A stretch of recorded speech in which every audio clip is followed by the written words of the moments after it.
Welcome, everyone, to Caleb Watches Movies, the channel where I, Caleb, randomly select from one of the many movies that I own to watch and review them for you, except for days like today where I don't do any of that. Today, I am conducting really my very first interview with a professional journalist. So, Sean, I'm going to apologize off the bat if this is just going to be terrible. No, I'm honored that I'm first. That's outstanding. I'm going down in the record books. Yes, especially for me. This is Sean O'Connor. He is a journalist that many film buffs and movie fans probably know or maybe don't know that they know, but they've definitely read something of his, whether it's in USA Today, Washington Post, but probably more famously on CinemaBlend, where he has been working for them since 2011. Currently, the managing editor. Mhm. He's been professionally covering movies with sit-down interviews with producers, directors, set visits to some of the biggest blockbusters in the last decade, remote interviews with cast and crew members. He is the co-host of the Real Blend podcast and an obsessive basketball fanatic. I'm and also a garage band enthusiast. Yeah, yeah. Yes. I've been playing in bands off and on for the past 30 some odd years. So Anything that you like playing in particular, like a genre or a group that oh, I love punk rock, and I specifically like sort of power pop punk from the 90s and 2000s. Like oh, nice. that's my favorite genre. But I've been playing guitar and drums for the most part for years. But then I just recently picked up bass guitar, which I found has been that really happy medium between the two instruments, and I've really been enjoying that. So It's well, you just have like the steady line throughout the entire song, right? With the bass. right, but it's really important because when It is. it's gone, you miss it. You notice it's Notice it. not Yeah, there. Yeah. So exactly. Let's see here. So he is also a Snyderverse expert because he was freaking there for the entire thing. He also wrote this book that's in the background called Release the Snyder Cut. And he is also, reason why he's here, a Spider-Man expert because on November 1st, his book called With Great Power, How Spider-Man Conquered Hollywood During the Golden Age of Comic Book Blockbusters is coming out. And I'm really excited to read it because I mean Spider-Man's been here a big staple in the blockbuster world since really 2002. Even before that, though, I'm sure you talk about in your book. mhm. What spawned this on? Like, what is this book? What's it about? And really, why did you write it? Yeah, great questions. When I finished the Snyder Cut book, I kind of swore I would not do this again, or at least anytime soon, right? Yeah, Because one of the takeaways from that book is that if you're going to write a book about something, you better love the subject matter, right? Because you're going to be immersed in it on a day-to-day basis. It's going to consume you essentially. You know, if you're going to do it right, it's going to consume your every waking moment. Um, and so, but then I really did realize when that book was finished, when the Snyder Cut book was finished, that anytime I had some downtime, I legitimately missed working on it. You know, it was very fun to sit there and noodle through ideas or build a chapter or, structure out how it's going to go. And I knew that the Snyder Cut was a really fun story because it was unlike anything people had seen before. sure. So my brain kind of went to Spider-Man because he's my guy. Like that's who I have loved my entire life, and I love those movies. And I'm fascinated by the MCU in general. I think it's one of the most impressive things that we've seen in our lifetime. If you're a comic book fan, like the concept of the MCU shouldn't exist. So the more I kept thinking about like how Spider-Man fits into that, and Sony sharing him with Marvel and how unprecedented that is, and I started to think about a bunch of stories over the course of Spider-Man's history that like I would want to get to the root of, like kind of figure out the backstory of those. Mm-hmm. And I started taking notes, and then I was like, oh, damn it, I'm in it. Like here we go. I guess I'm in it. Here we Yeah. go again. So but it was a joy because it honestly was like I love those movies, all of them. I love the Raimis, I love the Mark Webbs, I love what they're doing with Tom Holland. I was really fascinated in all the different people who tried to put movies together beforehand, whether it be the Cannon Group or Yeah.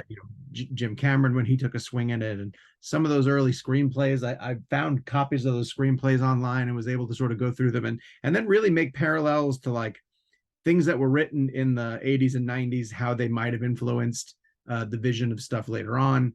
And I became really fascinated with the people, specifically on the Raimi ones, who cracked the code of how do we make Spider-Man look realistic in real life, in live action sort of Right. thing. So I spoke to people like John Dykstra, the visual effects artist, and Don Right. Burgess, who was Raimi's director of photography, because they were tackling a world that we all recognize. Like the thing about Spider-Man is that he's set in New York City, so if it's bogus, you notice it. Like Tim Burton can do Gotham in a certain way, Yeah. and it's hard to nitpick him because that's his translation of it essentially. But if Raimi tried to do a hyper stylized New York City, it might not work nearly as well as his 2002 film did. So anyway, for all of these reasons, as these stories kept popping up and I started to see a way that they could almost form together, then I thought like, okay, this is going to be a really fun story to tell. And even at that, like the thing that I'm most proud of with this book is that I think that there are a lot of really fun stories in it that diehard Spider-Man fans, even when they read it, they're going to be like, oh, cool. I didn't know that, or I didn't know as much about that as I might have thought beforehand. Yeah, because I had heard rumors of Spider-Man 4 with Sam Raimi. Yep. Uh, and the Vulture, I heard rumors that John Malkovich was in the running for Vulture. You are correct with that. Yes. But And so I then, spoke to Jeffrey Henderson, was a guy who did the storyboards for that, and I did a full length sit down with him about the pitch meetings that went into Spider-Man 4, and he walked me through the essential storyline of it, like where it would have gone, how it would have gone, places it would have gone to. So all of that's in the book, everything about Spider-Man 4, why Sam wanted to do it, how come it fell apart. Like, mhm, one of the things that I try to emphasize, and it becomes very true with Spider-Man, is that sequels are really difficult, yeah, and Spider-Man 2 had the difficulty of following up the overnight sensation of Raimi's first one. mhm, And then that one became the gold standard for decades, Spider-Man 2. Like so many people point to that as like one of the best superhero movies ever made. yeah. And then I mean, every it can't Spider-Man go movie down. after that competed against Spider-Man 2. It was like 3 was never going to be as good. Mhm, The two Andrew movies immediately got compared to Sam Raimi. Like it was a difficult situation to peak yeah, that high. So yeah. So why did you settle on "With Great Power" as the title? Like, why did you settle on that one? Um, I mean, obviously it's his catchphrase, and Sure. and I also just felt like it captured a bit about what I was trying to, like, every book has to have a thesis, and my thesis really was supposed to be that during this 20-year, 25-year span that we're currently going through, that Spider-Man was the most powerful or most influential hero uh, to be found. I mean, you could single out Batman is probably the closest because of his impact, and Sure. when you measure up things like merchandise sales, Spider-Man and Batman tend to be neck and neck Right. through all of the metrics that you can find online. A lot of the toy manufacturers like Hasbro and stuff like that, they don't release their figures. But when you look at Spider-Man, it's not just the films, it's animation, it's Right. the video games that recently came about within the past 10 years, that have become extremely Oh yeah. popular. It's them being able to branch off into animation with something like Spider-Verse. Hmm. Uh, it's the fact that like no other franchise that I can think of has an existing universe that the character's not part of. So I get into the Venom films and I get into Morbius, of course, and the Yeah. plans for Craven and Madam Web, and like where is that going to go? Like it's a super curiosity. So with Great Power, I think in my mind reflected the point that I was trying to make, is that when you look back over this, because there were comic book movies beforehand, and Yeah. if you were talking about the earlier bits, you might have gotten into Christopher Reeve, or Burton doing Batman or something like that, and the influence that those guys had. But I really think from the time that he landed on screen and how that's been shaped, Spider-Man's been the most influential. And I didn't even realize when I was putting this together, because No Way Home was such a mystery. Like no one really knew what No Way Home was going to be. Right. because I've been working on this book for the past 2 years, 18 months to 2 years. Mm-hmm. And the more we got closer to No Way Home, and the more that I realized it was going to become a legacy film, a movie that reflected the drawing power of these three generations coming together. I was like, well, there's the book. That's the book. That's it. There's my ending right there. Yes. There it is. Climax. And no joke, like that's exactly what happened with Release the Snyder Cut, is that I had started working on that story way before HBO Max announced that they were going to release it. Right. Because I was just interested in the fact that there's a lost director's cut of a blockbuster movie out there, and not just any blockbuster movie, but like a Justice League movie, which fans have wanted forever. And the controversy behind all the reasons why Zack left it and what happened to his cut. And then I was fascinated by the story of the fans who were fighting so hard to put it together. That was the book. It was just these guys, and it was going to end along the lines of just like, if this movie ever comes out, these are probably the guys who did it. And then in the middle of that process, HBO Max announced their thing, and I was like, there's my ending. And so it happened again with Great Power, where they were like, all right, we have a Spider-Man movie and all three Spider-Men are in it. And I was like, son of a bitch, here we go again. Here we go again. Because they'd kind of like leaked, oh, Jamie Foxx is going to be in this. And then people were like, well, if he's in it, then is he going to be Electro again? Right. And if he's in it, are these other people going to be? Oh my God, what's going to happen? I know, it became a big thing. In Snyder Cut, your dedication, or at least one of your dedications, said here, I quote, you thanked your mom for, quote, setting me down this comic book path many Saturday mornings ago. How did she set you down that path? Did she recommend things to you, or was this more of like I'm enabling you with something that enabling, without a doubt. So I grew up on the Spider-Man animated series from the 60s. Yes, from the 90s.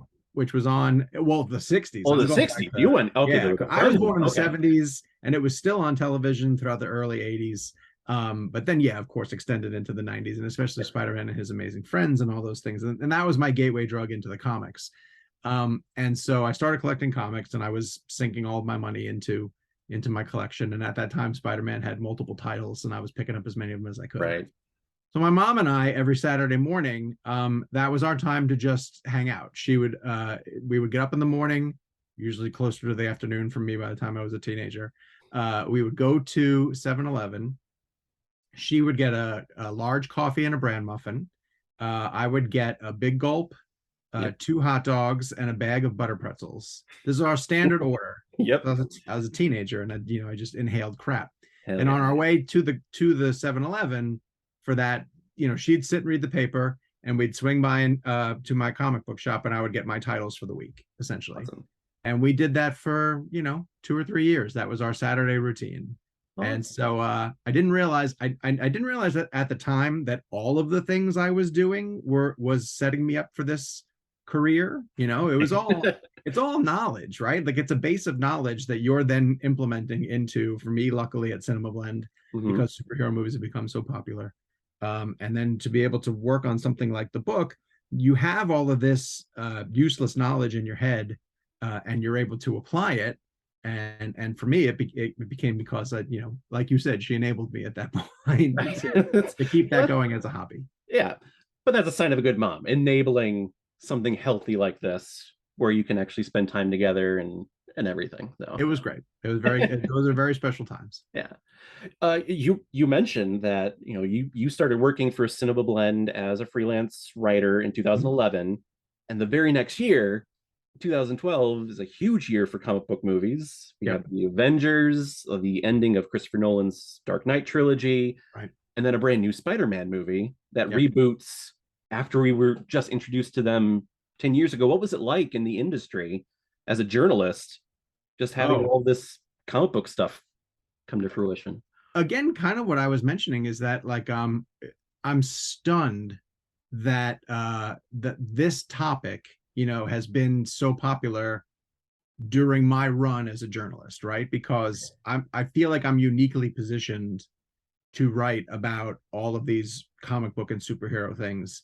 And I'm lucky to be at an outlet that allows me to do it. Like, it would be really strange if, I would still try to find a way to pivot because I love movies so much, but let's just say we were on a 20-year run where like Westerns were dominating. Right. It's not that far-fetched to just think that it would be another genre of storytelling. that people would respond to, but it happened to be comic books. And so you did find at a place like CinemaBlend, and this is, I think, a big part of the reason why I graduated from freelancer to an editor on staff, is because me and a few other people on staff were so invested in comics and knew the backstories of so many of these characters that when new things would come around, we would get asked by the editors of just like, well, what does this mean? How is this important? You know, where could this potentially go? And we were the nerds at the time who were just like, this is amazing. This is this and this and that. And so they were like, okay, keep going. And then the more it became more popular, the more valuable you became on staff necessarily.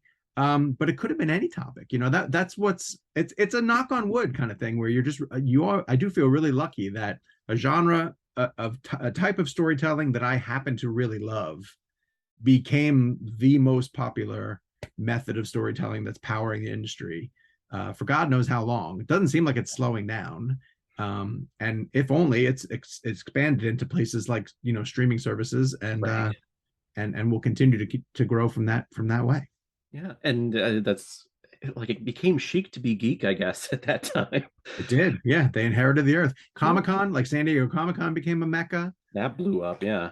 The studios figured out how to monetize that, you know, and how to invest in it.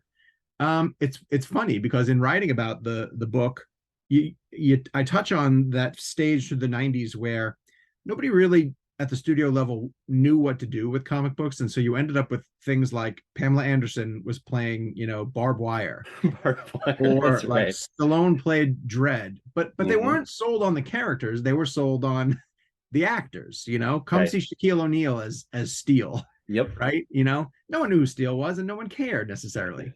But it really was when Marvel started to come in and be like, no, we're gonna lead with the character. You know.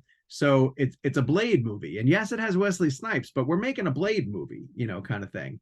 And that's Spider-Man falls into that sense as well too, because no one when they cast him would have thought that Tobey Maguire would make a superhero, you know, like he was the Snyder House Rules right kid, or he was in Wonder Boys, and could have been content to stay on that path of just doing like prestigious, you know, Oscar Beatty type movies. Yeah.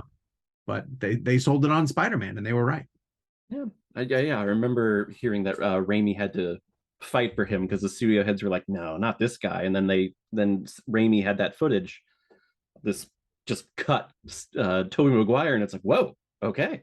Yeah. Well, and one of the things Amy Pascal says in the book, and she's right, is that you have to believe in Peter if you're ever going to believe in Spider-Man. Yes. And she thought Tobey Maguire was going to convincingly portray Peter Parker, and he did. You know, he's the perfect Stan Lee and Steve Ditko, you know, 60s era nerd Peter Parker. He nails that. Yes, he does. And yes, he does mention, for those watching this right now, he mentions Amy Pascal. He's not just a fanboy. Like, he gets all of the head people in this book. He's not just someone like me randomly talking about it. He knows his shit.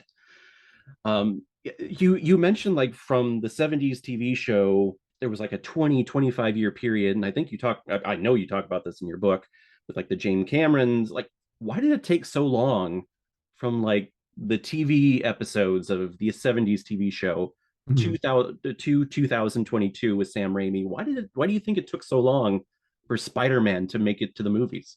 Well, there's two reasons. One is that the film industry didn't believe in comic book movies at that time, you know, and even when Superman succeeded in the first Donner Superman, studios weren't ready to necessarily take the plunge. But then on the other side, Marvel went through a lot of problems, you know, with bankruptcy and costs of producing just even on the comic side. And they figured that licensing out their characters was going to be a cash flow that would help the business in general. And it was that they were right. It just took a really long time to get to that point. Right. And so throughout the course, they would partner with producers, like we talk about the Canon Films and Golan and Globus, you know, who are the guys who they ended up making Superman 4 Quest for Peace. Right. And if you go back and rewatch Superman 4 Quest for Peace, like, it can't look cheap enough. You know, like their business model was, we're going to announce a title and we're going to attach names to it. We don't have any intention of ever making these films, Mm-hmm. but we're going to sell the rights overseas and make an influx of cash, and then we're going to move on to the next thing. So right around the time, and they were putting together a Spider-Man movie. I have all the details about it in the book about this guy, Joe Zito, who was going to direct that one, and he was coming off of a Chuck Norris film called Missing in Action. Okay. And when he got the rights to Spider-Man, when Cannon got the rights to Spider-Man, he said, "Look, I'm going to do this the right way. You know, we're not going to make a crappy Cannon film. Right. I'm going to put a budget into it." And he was, I don't think he was going to get him, but he wanted Tom Cruise to play Peter Parker. Yeah. And this is Cruise coming off of like The Outsiders Mm-hmm. and Yeah, All this the is Right the young one. Moves.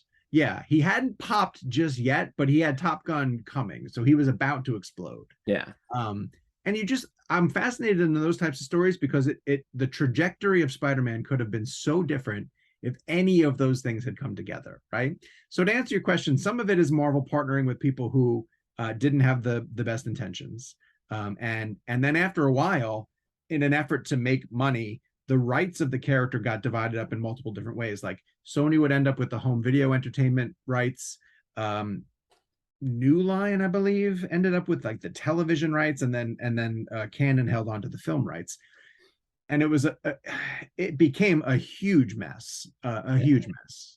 Man, it's but after all that mess, we get the Sam Raimi film in Yes. 2022, 20 years ago, which really angers me because that makes me old. I don't like it. Yeah. But it's 20 years old this year. What memory do you have of the first time that you watched that movie? Do you remember who you were with, how you felt afterwards? Oh, sure. I'll be completely candid with you. Yeah. I was reviewing film by that point. I was writing for a local newspaper here in North Carolina. Okay. And I, was a Spider-Man snob, an elitist. Okay. Like, how good can this be? And it stuck in my craw for a while. And I discredited the film for a long time. I overlooked everything that it accomplished because I hated that he did the Gwen Stacy moment at the end of the movie without committing to it, by putting Mary Jane Watson at the top of the bridge and having the goblin knock her off and all that. And I thought, like, why did you do Gwen if you weren't going to do Gwen? And then the more I thought about it, especially as Raimi's trilogy kept going, I thought, if you had the guts to kill Gwen in the first movie, then you have a legitimate reason for Peter to want to give up the mantle in the second movie, right? Like, it's the ultimate loss. I lost my girlfriend. I'm devastated by this. I don't want to be Spider-Man anymore. Okay. And then you have the catalyst going into the second one. So I couldn't get over the fact it rubbed me so the wrong way that they did Mary Jane Watson and then shoved her into the Gwen story and then like soft pedaled it. And I nitpicked, like, the goblin costume isn't great. No. And now when you go back and watch the effects to it, like they're chintzy, the parade that takes place and goblins attack. This little bouncing on the thing. Yeah. But now when you go back and rewatch it, the moments that really do hit connect really well. Raimi got as close as anybody was going to get in 2002, and I forgot like how great it was to see, like, he really adhered to the origin beautifully. He gave you Amazing Fantasy 15, and all the beats of it. And Cliff Robertson's terrific, and the wrestling sequence is amazing, and Bruce Campbell is hysterical. They got Randy Savage for it. Exactly. Bonesaw. Ooh, got you for 3 minutes, brother. So, but I'm being honest with you. The first time I watched it, I was like, okay, it was okay, but they did this, that, and the other thing, and so I gotta say, I was not expecting that response from Actually, everyone's just like, "Oh my god, it was amazing!" Like, I was like 13 at the time, and I was like, "Oh god, this is awesome! I want the next one to come out." I think I went on my very first date with a girl to that movie. It was a terrible date, of course, but yeah, just being so enthralled with it. So I'm a little shocked at this response here. Oh, I'll tell you what's really funny too is that so again, I was mad that like they put so much emphasis on Mary Jane, Mm-hmm. and then you sort of pulled their punches by not going through with the actual death from the Mm-hmm. thing, right? So I was like, all right, Spider-Man 2 is gonna roll around. Uh Raimi's gonna correct this. We're gonna be fine. Very first shot in the movie, it's an up close shot of Kirsten Dunst on the billboard, and he's like, "Everywhere I look, she's there." And I was like, "Damn it! You're making a Mary Jane movie again! Stop it! This is about Spider-Man." It is about Spider-Man, but you know what? He had to deliver some pizzas at the beginning. He did. Yes, He he did. did. Did you ever play Spider-Man 2 for Xbox or PlayStation? I think it would have been like, Yes. yeah. Yes. Uh-huh. Did you do any of the pizza delivery Yeah. storylines? Yes. Yeah. Yes, of course. I think it was like a month ago. I had the pizza delivery song stuck in my head for like an entire week. I'm like, no, this is torture. But That's funny. ah, but the video games have come so long, so far from Oh, 100%. um, like you almost want those like the stories of the PS4 and I guess PS5 video games with Miles to be adapted in some way, shape, or form into a film or TV series. Well, I wouldn't be surprised when they finally do get around to doing Miles if it doesn't pull something from those comics because from those video games because Yeah, those storylines are super compelling yeah. and this is one of the things that I love about charting the course of this character is that I'm always fascinated by what everybody's entry point into the character is. Mm-hmm. And for so many kids now, my wife is in elementary education, and she talks about just the overwhelming amount of kids who like their Spider-Man is Miles Morales. They hardly know Peter Okay. because it was for Into the Spider-Verse. Might have been their Yep. first really like that's their Raimi for us. That's the one they saw first, and then they sort of went back and caught up with some other stuff. And I think that that's fascinating. I think it's incredible. And it speaks to a little bit like one of the things I get into in the first chapter is just what makes him so universal is that because he's completely covered from head to toe, that he can be any race, he can be any nationality. It's and so anyone can essentially identify with him. Like I spoke with Daniel Destin Cretton, who directed Shang-Chi, and he says, Yeah. blatantly, he's like, I didn't have a ton of Asian heroes that I could look to, and especially not Asian superheroes. So he's like, every Halloween I wanted to dress up as Spider-Man because I could figure out that I looked like Spider-Man underneath the mask. And I was like, damn, I never once crossed my mind, but it's so true. Yeah, he's covered from head to toe, and yeah, he could be. I guess what's that line from Dark Knight Rises? Like the Batman could have been anybody. That's Spider-Man for the Marvel series. Very true. He can be Yep. anyone. Very true. uh, Chapter 2 is titled about Spider-Man's legacy in the TV series. How familiar were you with the Nicholas Hammond TV show? Did you grow up watching that, or I remember I saw it a couple of times. They only made 13 episodes of it. yeah? And one of the reasons why he chalked up to the fact that it wasn't successful is that it ran sporadically. They would do like 2 episodes in October and then it wouldn't be on again until December. So he credits it that no one really knew when it was on and that it wasn't going to do well for that reason. Stan Lee hated that show and hated it because they never invested in any of Spider-Man's classic villains. Like he was always Right. fighting like street level criminals Or just like a white businessman or something. yeah. And Stan Lee was essentially like, how come you're not investing into, and he claims that they just didn't have the budget and it wasn't the type of show that they wanted to do. But at the very least, like the Nicholas Hammond show was closer to the source material than the Japanese Spider-Man, which was happening over in Japan, obviously, which was more of a influenced by manga Yeah. and didn't adhere to the origin at all. Like that their Spider-Man was like a dirt bike rider, and Well, fought and robots and dragons and all he that had a shit. Megazord. Yeah, yeah, Yeah. yeah. So at least like Nicholas Hammond's one had, the Daily Bugle and a J. Jonah Jameson and an AMA and things like that. Do you? I was. That's a question I have here. Do you talk about Japanese Spider-Man in Oh your yeah, book? Oh, yeah. good. Oh yeah, yeah. I have to do a Yes. whole section on Japanese Spider-Man. Oh, fantastic. Yeah. I was introduced to that. I did a ranking of all the Spider-Man films last year, and one of the episodes had been released in some theaters around the world. So I was introduced to Japanese Spider-Man last year, and it's just incredible. Yeah, it's You great. don't understand it, but there's a Megazord that comes in called the Marveler. Like, oh my god, this is amazing. And What his is this? suit's great. Like it's a really cool suit. Yeah, it way better than the Nicholas Hammond sunglasses or whatever it is. Yes, it is. It's comic accurate, except for a couple accessories, little additional accessories. Yeah. Uh, so you start working for CinemaBlend in 2011. Amazing Spider-Man comes out in 2012, and Mhm. then Amazing Spider-Man 2 comes out in 2014.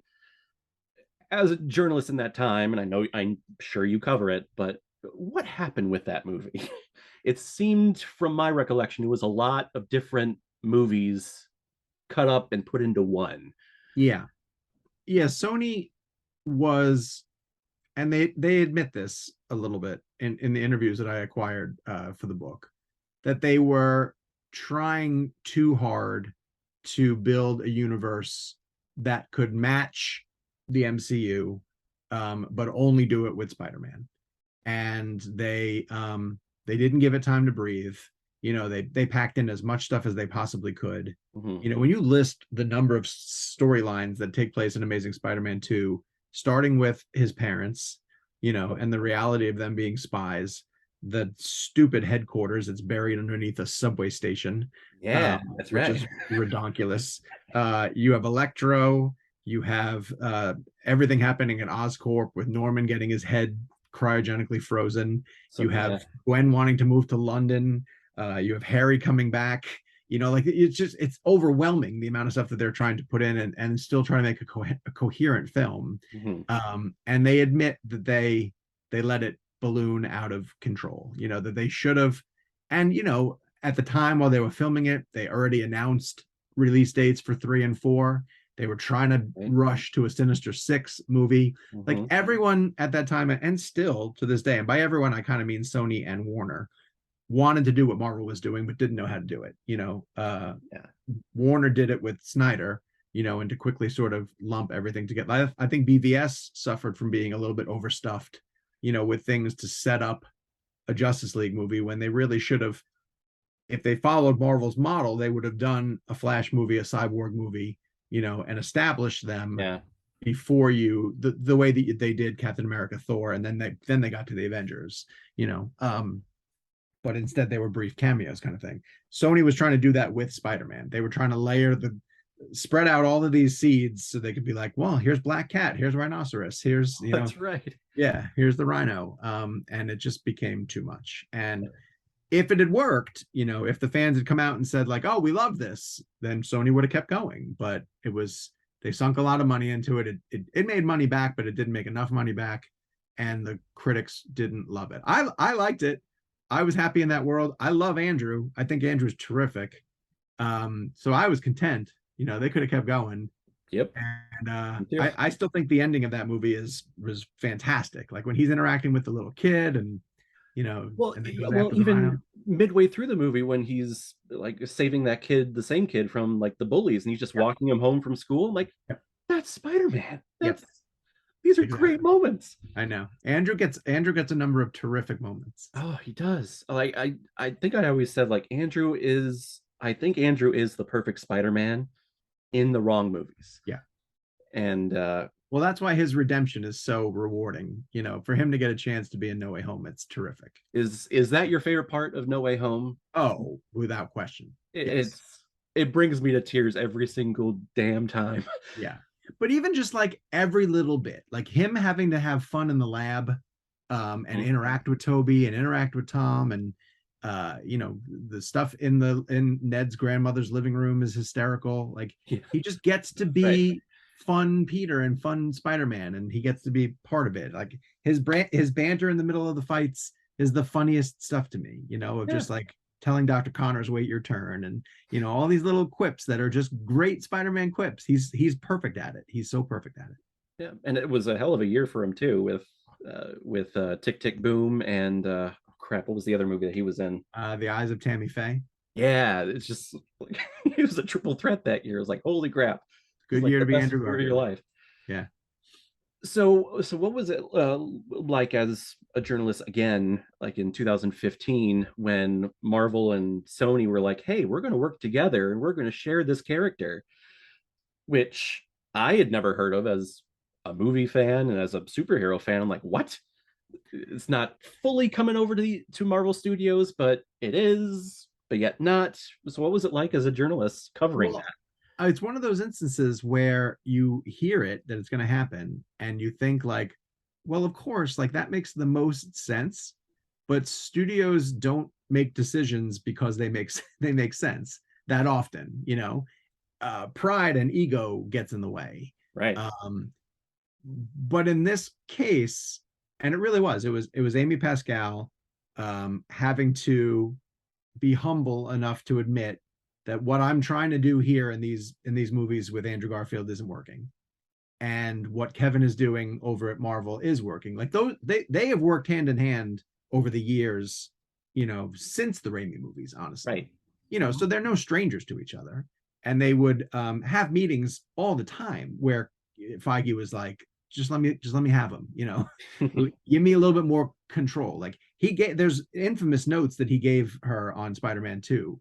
And like there was one simple fix that he had where he was like, remove the parent thing from the opening of the movie. Like the opening of this movie should be him falling from the sky.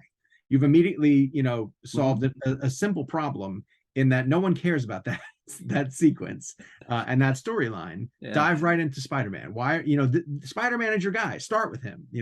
And like it's just Feige will say things that seem really obvious, but like when he says them, you're just like, how come you didn't do that? Why did you do that? So it really came down to Sony having to admit that they weren't doing right by the character, but still figure out a way to financially benefit. Because there's so many things that tie into it. There's merchandising, there's home video, there's so Marvel is creatively driving that bus when it comes to Spider-Man, but Sony reaps the benefit by being the theatrical distributor. They get 95% of the tickets. And then right. when they tried to renegotiate and that they lost him for a brief amount of time. Yeah. I know Disney wanted to up that. Disney gets 5%. They wanted to get 50%. And they expected Sony to be like, yes, please, thank you so much, because Far From Home had made $1 billion. And but Sony didn't blink. Sony was like, no, that's okay. We'll take them back. We'll take them back and we'll stuff them into Venom movies. And that's what we'll be happy to do.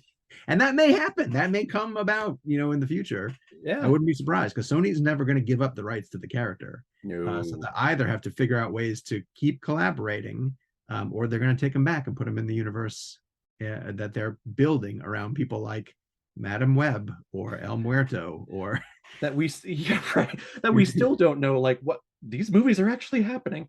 Okay. They just keep coming. Yeah. They just keep coming. Do you well I don't want to spoil what happened, like what you write in the book, but do you know like what the final like decision was for them to, after they broke up briefly after Far From Home, or at least during Far From Home, actually? Yeah. Do you know like what the final decision was between the two? Yeah, I have all the details Okay. in the book about what the settlement is, and it's one of my favorite stories. It has its own chapter, which was Alan Horn calling Tom Holland when he was in a pub, playing bar trivia with his family. That's right. And was several pints in, and just pleaded his case of just said like, it's the meme is hysterical of Peter hugging Tony saying I don't want to go. But that's legitimately what Tom Holland did. Tom Holland hugged Disney and was like, I don't want to go. Please don't make me go. Because right prior to that, Tom Holland was at D23, and he was promoting Onward, because he voices a character in a Pixar movie with Chris Pratt and Julia Louis-Dreyfus. And he tells a story about how they went on stage, they talked it up, then they went backstage, and Pratt wandered over to a bunch of other Marvel people who were there to promote different things. And, they started to all taking pictures together. And Tom Holland didn't go over because he thought like, I don't even know if I'm allowed to do that anymore. Like, am I contractually obligated to not appear in those photos? And like, he said it really hurt, that he was like, I'm not in the cool kid club anymore. So when he got the opportunity to talk to them, he legitimately said, I think I said Alan Horn. I think it was Bob Iger that he actually spoke to on the phone. Yeah, I think I Okay. said Horn Yeah, from I think you did say Alan Moore, but that's okay. That's fine. It's corrected in the Disney book. Muckety Mucks. Yeah, it's okay. Tom Holland was just drinking in a pub, drinking beer, watching his Tottenham team play or whatever. Yeah. Those assholes. And he looked down, he saw a 310 area code number, Yes, and he was please. like, oh no. Uh, Again, you do list No Way Home as your favorite movie. They reconcile, they get together again. Why did No Way Home work so much? It's sitting at 93% on Rotten Tomatoes, which that's just critic scores, but Yeah. everyone seems to love this movie. Why Yeah. did it work? It's a great question. Um, for a couple different reasons. Tom is legitimately great. He really is. Delightful. He is He's delightful. just he can do if you go through the stages of that movie, he has to play so many different things. At the start when his identity gets revealed, he's got to do slapstick, you know, and he can. He's physical, he's got good timing. He can play that. When he has to match against Benedict Cumberbatch, he can hold his own, and he can play the mentor mentee, but he doesn't get swallowed up by Benedict either. Like No. it's still very much his movie. Mm-hmm. So that when they fight in the mirror dimension, and he gets the upper hand because math is cooler than magic, That's right. you Geometry. believe it. You believe it. And the chemistry between Zendaya and Jacob Batalon and Tom Holland is legit. It's really great. Yeah. Um, just like the chemistry between Emma Stone and Andrew Garfield was so incredible, and really what powered those movies. Yep. When you brought in Dane DeHaan, like it didn't connect, so it didn't. It could have. It could have. They tried. You say he's such a great actor, but it's just like it's not clicking. And why is it not clicking? I know, like those two guys going and skipping rocks.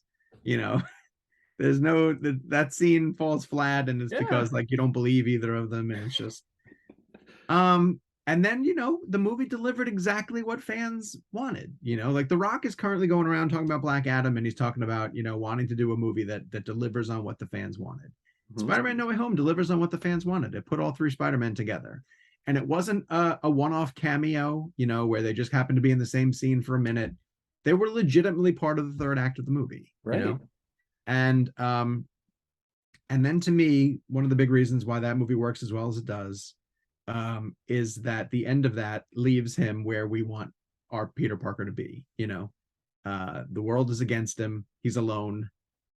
He's broke, Yep. but he can't stop being Spider-Man. He's got to keep going back out there and doing the right thing, no matter how difficult it is. Yeah. It delivered everything that you wanted. It's the ultimate Spider-Man movie. It really is. It's every generation. They each got their moments. They didn't feel forced. They were totally organic. The three guys together were a dream. And it's, I wish it had a little bit more of it has a little bit of a feel that it was shot in COVID, that it's very green screen, Okay. Yeah. And when you Yeah. think about when the Raimi films and how they really utilized the city, like I would love a final battle in No Way Home that legitimately put them in New York City somehow. Sure. And not just a makeshift 'Cause- Statue of Liberty. But yeah, because there's no one else around them. It's legitimately just the characters. yeah. And Raimi and even Webb to a certain extent. Like when they did the Times Square fight with Electro, there's people there. There's the Yeah. city. It's an aspect of you feel like Spider-Man's in his location. And all the Raimi films, the train fight and all that, like New York is a part of it. If one thing is a ding against No Way Home, is that No Way it feels like it's a set, most of the time through. Okay. And I think that's a ding at Marvel, more than it is a ding at that movie in particular. Like Marvel just takes that route, and some of it was COVID, some of it was the pandemic and how they had to shoot to be safe. But some of it is, I think, that Marvel just prefers green screen too, and that might be the case. Well, yeah, and they can, they can control green screen, right? They can keep everything secret and 100%. nothing will leak. No. Yep. I also feel like ever since 2013's Man of Steel and the fallout of that, like, oh, Superman and Zod, they killed so many people with their big fight. Like, I feel like Marvel has made a strong effort to be like, okay, this battle is going to happen, but in this small little section where there's no people, so we're not killing anybody. Yep. And hell, even Batman v Superman did that at the end, where they're like, "Oh, the end of the workday, everyone's gone home." So That's legitimately why I think in Avengers: Age of Ultron, they were like, "We're going to rescue everyone from Sokovia. Like yeah, no one gets left behind." And I was like, "Oh, you're doing that to not be sure. BVS." To not be a killer Superman or whatever they were saying. Yeah. Um, so if we could just briefly talk about Release the Snyder Cut Sure. book. When it came out last March, right before, or February or March, early 2021, uh, Snyder Cut's released. At the end of your book, you talked about how the release, the trenches that this movie went through to finally get made, is going to have a lasting impact on the cinema world and businesses. It's been a year and a half. What do you think the impact of releasing that film on HBO Max was? It's Or has interesting that you asked that today, with the news that like Walter Hamada been? Is gone. is gone, Toby Emmerich is gone, and Sarnoff is gone. Mhm. Dwayne Johnson made no bones about saying that Hamada was the one who fought him against letting Henry Cavill come back. Like there was a regime Allegedly. there. Allegedly, it's not out yet. Allegedly, yes, of course, if they're able to make that happen. Yeah. Um, there's truth to the story that there's a regime there that didn't want to continue with the Snyderverse in any way, shape, or form, which I still find weird, because the bulk of Zack's actors are all still involved. Like Ezra's playing the Flash, Gal Gadot is going to be Wonder Woman again.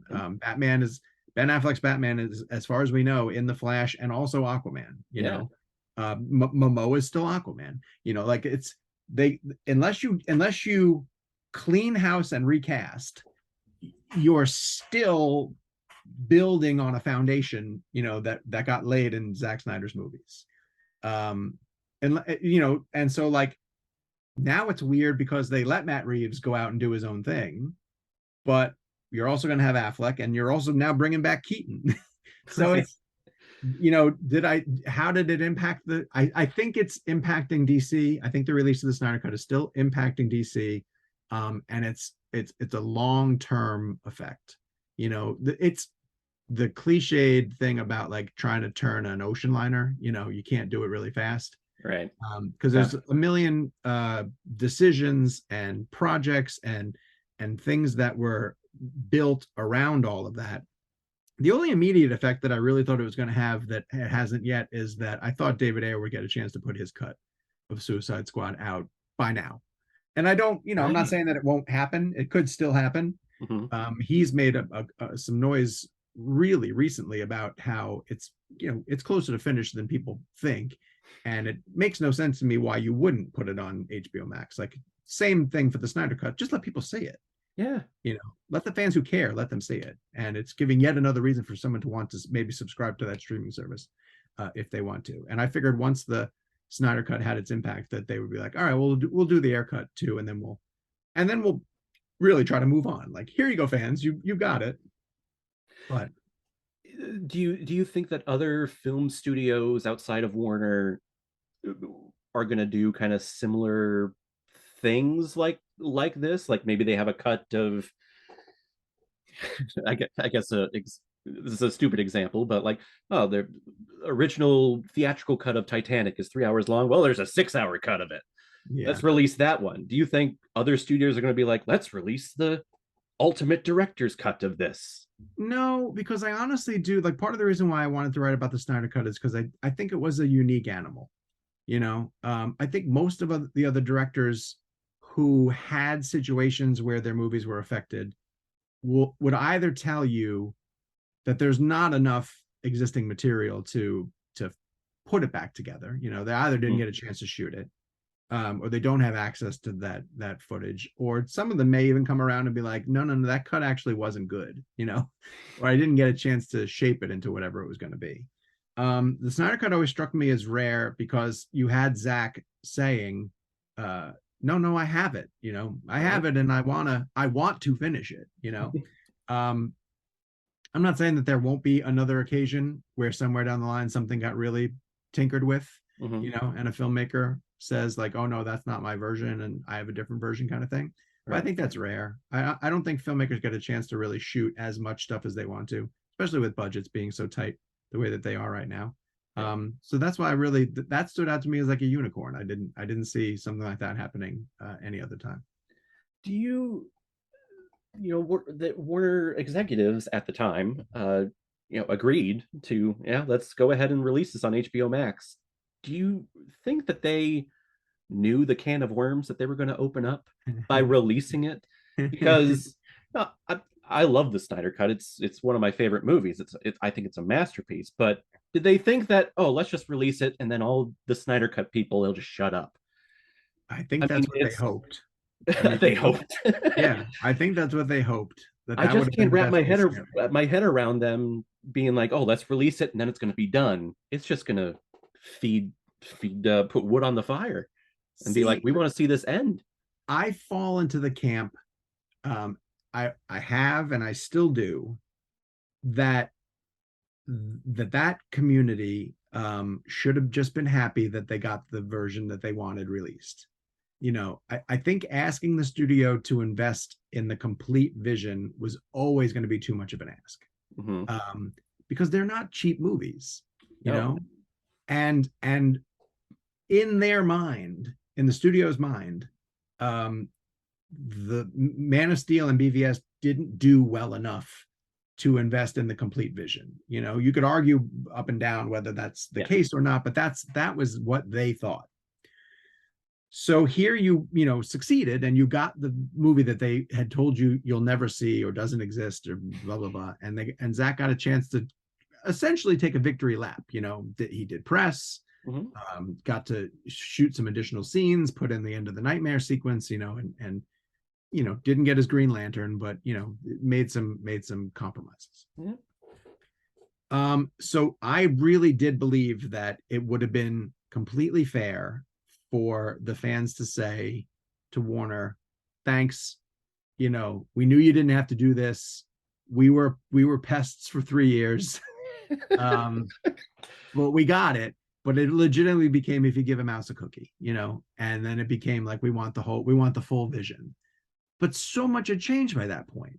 Like, Zack had been on his way over to Netflix, if he wasn't there already, working on the Army of the Dead franchise. Netflix was gonna give him a blank check to go do Rebel Moon. Like, getting him to come back wasn't just like it has never been a simple thing. And the more that time passes, the harder it becomes to do, because DC is continuing to shape out other movies that bring them further away from whatever Zack's other 2 films might have been, as a way to close it. I always thought that like a graphic novel would be a great way for Zack to finish out his 2 movies. Too. Yeah. I mean, it's not the movies that you want, it's not the films, but it's at least seeing what the story that he wanted to tell. And you get someone like Jim Lee or some of the top artists over there to help him realize the vision, and you bring closure to it. But yeah. And I know the 4 Nerds network on YouTube, they're releasing like the whole, I guess, what the storyboards were of Zack Snyder's proposed Justice League 2 and 3. Interesting. They're releasing those. The artwork's actually very beautiful, and it has like professional work. And yeah, if you want, check that out. So winding down here, for those of you watching this, Release the Snyder Cut. It's a fantastic book, very easy read. It has a bunch of quotes from a bunch of fans about how they felt about the theatrical cut, and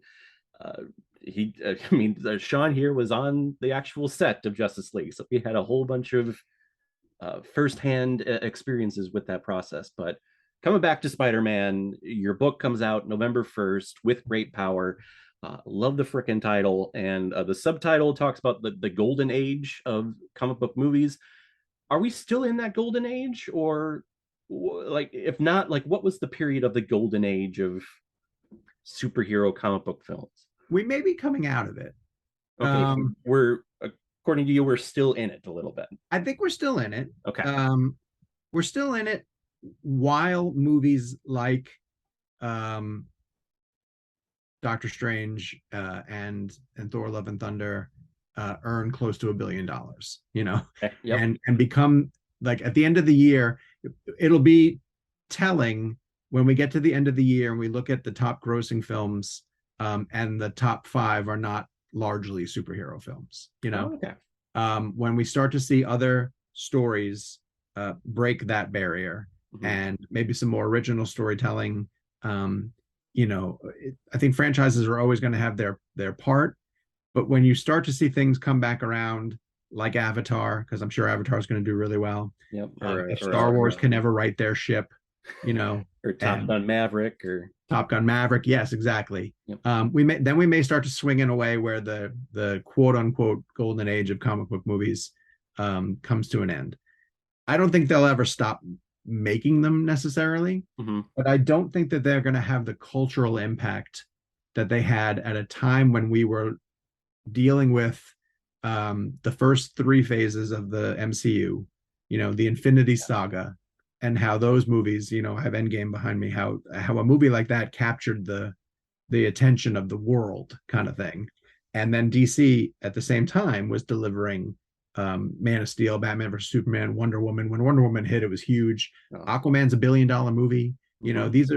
This was a time when, and then Fox was kind of fumbling the X-Men, but like you had an incredible slate of superhero movies that you could get to, right? Yeah. And I think we'll still see some really great superhero films. And like I said, I don't think we're going to disappear from it completely, but I could see the impact, the cultural impact that those movies are having is starting to fade a little bit. And like you said, like Top Gun's a great example of a movie it's connecting with bigger audiences, and it doesn't have to be a comic book movie anymore. Yeah.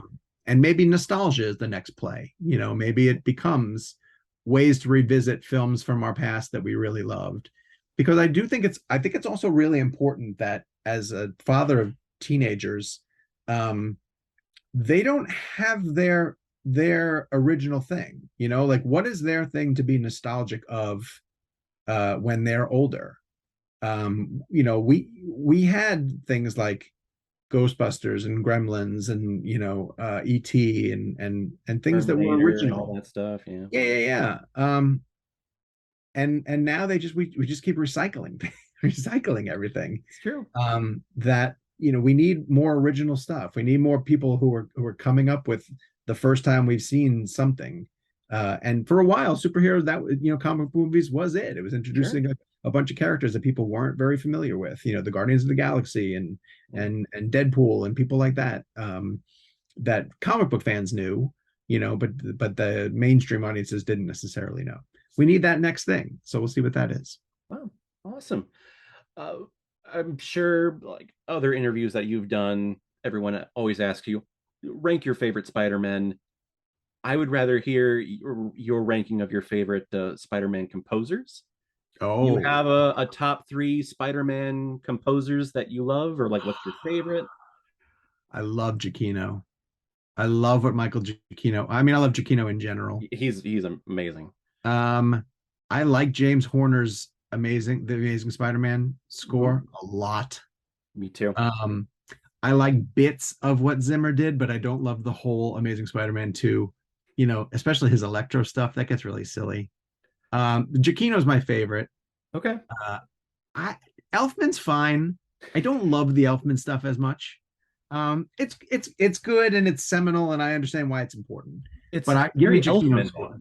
It's very Oh, Elfman, like gothic. This is absolutely. stuff. Yes, absolutely. So give me Giacchino. And I know Giacchino's basically riffing on the 60s theme song, Sure. But in an MCU that is wanting for really memorable theme songs, I think that he gave Spider-Man a home run. So I would go Giacchino, and then I'd go Horner for his Amazing Spider-Man score, which I think is beautiful. So yeah, I remember watching Amazing Spider-Man 2, and during the Times Square Electro thing, Yeah, and Hans Zimmer's voices or whatever, like Chanting. they were inside of me and all that. I just remember thinking, like, who's talking behind me? Shut up. And then I realized, oh, like, No, well, this is the freaking score. Okay. yeah, I I know. was just so pissed off. Yeah, I'm a huge fan of the James Warner. I love gorgeous. it. It's Love it. And gorgeous. when there's a small little callback in No Way Home when he's talking with Electro and wishing that he was black. I'm like, oh, Yeah, this is the best scene ever. I know that score is fantastic. Yes. What is next after this book is released? Any plans for diving into another book, or are you calling it quits for a little bit? I'm already into book three. Um, it's non-comic book. I wanted to get away and do something different. It's going to be a tribute to the filmography of Bruce Willis. Oh, Um, wow. Okay. Something I was kicking around before he announced his retirement anyway, because as someone who grew up in the 80s and 90s, Mhm. I did kind of love those specifically buddy action comedies, but the Die Hard franchise to me was tops. Yeah. And I love Bruce. I've been fascinated by Bruce and his decisions because I think that unlike Schwarzenegger and Stallone, he took big risks and tried things that those guys would never do. Whether it be a broad comedy like Death Becomes Her, Mhm. or some of the headier science fiction stuff that he does, like 12 Monkeys Right. and Looper and stuff like that. And then when he announced his retirement, I thought, all right, I'm going to actually sit down and try to put this together as like a structure. And I came up with a way to not do a chronological, here he started at Moonlighting and now he's Right. at, but to really break it up into his comedies, his boilerplate sort of action stuff, the work he did with auteurs, like he would be in like Moonrise Kingdom with Wes Anderson, or Yep. he did The Player with Robert Altman. Um, Character drama types things that he did, and then of course an entire section dedicated to the Die Hard franchise. And what I want to prove is that just like when he announced his retirement, this is why it's significant. Like this is the kind of person that we're losing. He's one of our last great movie stars. Someone who opened a picture, could carry a picture. Yep. Um, so I'm going to try to put all that into context and maybe celebrate his filmography. Awesome. Any working titles? Oh, it's called Unbreakable. Oh, okay. Unbreakable, Bruce Willis's legacy on film. Okay. Is there any like copyright issues with that at all, or It's just a word. doesn't matter? Come Whatever. at me, M. Night. I, Night Shyamalama Ding Dong. Come at Sean O'Connor. He'll take you on. Yeah. Well, I think that I mean, spent an hour with me. Thank you so much, Sean. It's like great honor. You are a busy man. For you It to, was a pleasure, man. It was a lot of fun. Good yeah. conversation. Where can people find you? Oh, CinemaBlend on a daily basis. Come check out the site. Thank you very much for watching us. The Real Blend podcast we release every Friday morning. Come watch that on YouTube or listen to us where you get podcasts. And then the book again, With Great Power. It's available anywhere that you order books. If you don't want to go through the evil Amazon, I totally understand. We're on other platforms where you can go through independent booksellers and just search With Great Power and Sean O'Connell. And truly, if you check it out, I want to hear from people whether they like it or not. So look for me on social media and shoot me a review. I'm just curious when people read it. You live in it for so long that you forget that like eventually it's going to go out in the world and people are going to read it. Like it cracks me up to see Release the Snyder Cut over your shoulder because I'm just like, that's weird. That's yours. Remember that? Remember Yeah, that? that's weird. So I want to hear from people. I would really want to hear from people when they check it out, even if you hate it. Like when Snyder Cut came out, it got good reviews on Amazon. I was very happy with it. And then a couple of really negative ones that were just like, oh, you could read this online, or this is Wikipedia. And so, but I was like, that's really funny. I don't really care necessarily. I know what I did. It's out there. But I talked to my neighbor. We were getting together and having a couple of beers, and he goes, and he's not in this business in any way, shape, or form. And he goes, you know that there are reviews for your book on Amazon? And I said, oh yeah, no, I know. He goes, some of them are really bad. And I said, yeah, I know. I said, that's okay. People can have a negative review. No one's going to love 100% of what you do. So I just want to hear from people. So I teach theater to non-theater people at a university, and there's a whole lecture on you have the right to your opinion. You really do. You just need to be respectful about voicing your opinion on said thing, not just come after someone and wish harm upon them. That's never appropriate. But you do have the right to not like something, and you have the right to like something. So, of course, yeah, of course. well, thank you very much, Sean. This was great, and I hope to talk to you again soon. Thank you, my especially friend. when Unbreakable comes out. So, yes, let's do it. so Sign me up. awesome. Thank you, Cameron. Thank you. Talk to you soon. You too.